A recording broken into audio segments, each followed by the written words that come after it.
had went like viral on social media for saying that women empowerment is dead. It still is, but after analyzing a little bit more, what I realized, a women empowerment event, you're just focused on the wrong person.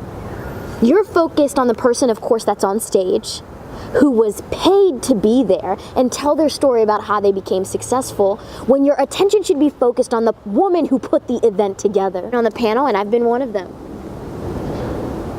they didn't even ask me what I brought to the table for their people. That's how concerned they were about the women empowerment event. Because she thought of a plan. She strategized and created an opportunity to create a check for herself. Let me repeat that. She created an opportunity to create a check for herself. When the person probably up there is some reality star or, social media famous who waits for a check. But the woman who put on the women empowerment event created a check. She found a way to get customers, the women in the room, to pay her money from their pockets into her bank account. That's the woman that should be on this stage, teaching them of how it is she created a community to sell her product to sell her ideas to. The problem is the wrong person's on the stage. So if you ever go to a women empowerment event, the one that you should be able to ask questions about business is the person who put the event together and actually made the money from the event. So many women have sat in front of an employer for an interview to get a job, right?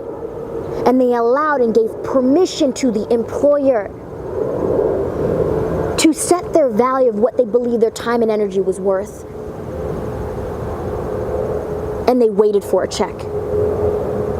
But an entrepreneur does not wait for a check. They create it, and they are the ones in charge.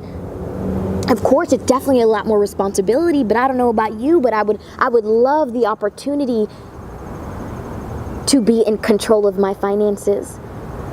For there not to be a cap on how brilliant and well that I think, and me seeing the results from that. I'm not interested in anyone evaluating my time and my energy and telling me it's worth this much an hour. It's the irony of a women empowerment event. You have to be willing to separate the fluff. When people come into my office, we have a rule. It's written huge on the wall. Ask any one of my teammates to look at their bank accounts.